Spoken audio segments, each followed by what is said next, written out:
Welcome back to my channel. So today we are going to learn how to draft a bustier with yoke.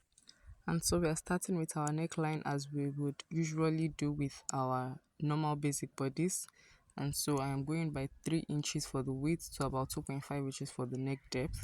And so what I'm doing is curving it in and placing my shoulder measurement divided by 2. So if your shoulder measurement is 15, you are going for about 7.5. So what I'm marking next is my shoulder to bust measurement, shoulder to waist, and shoulder to full length measurement. For most people going with a gown, the full length might just end on the belly button and they would now connect it to the lower part, which is like a skirt. So have it like top and skirt made up together as a gown. So what I'm doing right now is identifying each line. It's important you mark your shoulder to bust, then your shoulder to under bust. When drawing out your bustier or corset, when you're drafting patterns for your bustier or corset, it's important to have the under bust under your bust line. It's super important because you would need it when drafting out this pattern. And so when you're drafting out your shoulder to bust line and shoulder to waistline, do not forget to identify where your under bust line is in between all of this. So what I'm doing is drawing out a straight line before I proceed to impute my body measurements on each line. So once I'm done with that, I'm then connecting my neckline to my shoulder slope. For the shoulder slope, there's a need to come down by about half an inch or 1 inch, then connect it back to the neckline. That's why we call it the shoulder slope. It's not necessarily straightforward. Then I connect my shoulder to my chest line, which is typically about 2 inches above my bust line. Your shoulder is connected to your chest line, which is what you would use to get your armhole.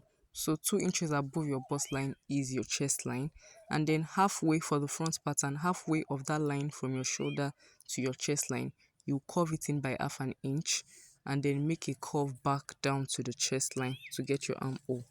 So the front pattern is curved, but the back pattern is just straight and curved down at the bottom. So I then proceed to impute my nipple to nipple measurement. So your nipple to nipple measurement, if it's 6, you would impute 3 inches. You divide your nipple to nipple measurement into 2, and then you place it from your bust to your full length and connect it with a straight line using your ruler. Then once you connect that with your ruler, then this part is super important because you need your tape rule to mark out different measurements on both sides of the dot line. So on the side facing the armhole, facing outside, you can go out by about 1.5 inches this side. Then on the other side facing the neckline, you can go out about 0.5 inches. So the side facing the neckline for that dart is always like smaller, like 1/3 the dart of the side facing the armhole. You can double it, you can make it triple, but the side facing the armhole is always wider than the side facing the neckline. Hope I have been able to explain that properly. Then you get your armhole curve, the French curve rather, the ruler you would use, or you can even use your free hand, and then make a curve from that under bust line into the bust line. So that dart has been gotten for the lower part. And for the upper part, you connect a dart from that bust line into the middle part of your shoulder. This will be needed to draft out our dart for the upper part. This dart we've drawn out now is for the lower part from the bust downwards. And so the darts will be needed upwards as well. So what I'm doing now is taking the side dart. This is equally important because this will help you to align the front pattern with the back pattern. So at your front, you already know we have bust, and at the back we do not have bust, and so that could affect our measurement a little. So your shoulder to your waist measurement in front minus your shoulder to your waist measurement at the back will determine how many inches you take for your shoulder dart. So once you take that out from the bust line below, you connect it into the same bust line, and then you are like I did earlier, and so then you have your side darts. So what I'm doing now is taking the dart from that line we drew upwards earlier. So I'm now connecting my neckline from my chest line. I hope I'm getting this clearly. I'm first of all connecting the neckline before I then take out my darts for the upper body that I was talking about initially. So from there, I would use that line to mark out, and I'm going by about 0.5 or 0.75 inches on both lines. On this part, I am just using the same that I'm not going out bigger on any side. And so I connect immediately from that bust point again, then into the new neckline that we have. So the neckline is based on how deep or how high you want it to be.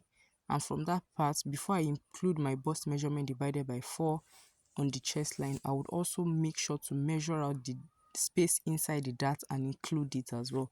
Do not forget to include the dart you've taken out and your sewing allowances. Then for the bust line and the under bust line, I would also impute my measurements and include the dart that was taken out plus your sewing allowance. Is your waist measurement divided by 4 plus your sewing allowance plus the dart you took out initially. And so then we have the bodies figured out already, sorry. And so I'm connecting my side darts now to where the side is. Then I hope you were able to understand how we got the side darts. Shoulder to waist in front minus shoulder to waist at the back. Then that's my yoke on top. So for the back now, it is just my normal basic body pattern for the back. Although this is like a boxy shirt, but you do understand you can impute your body measurement. So I'm just using this as a guideline to explain for people that would want to know how the back would work. So that is our darts, and you fix your darts on your waist. You take out half an inch on both sides on your waist from the nipple to same nipple measurement you used in front, and then you fix about 0.5 inches on both sides and connect it. Then what you do next now is to get your yoke, because this is the back, you might want to raise it up a little, because for the back neckline is always higher than the front neckline, but that's based on how much deep or how high you want it to be. Some have like keyhole at the back, but then you include your zip allowance. So people love to play around with the back, and so you can see that I made another line connecting from my shoulder into that zipper allowance. I went a bit lower as I'm pointing out to you now. So people like to play around with that, but that would not still affect your yoke, because you just cut the other side with the neckline as your yoke. So one thing to know is when you're cutting out your yoke, you need to add sewing allowances. Bye.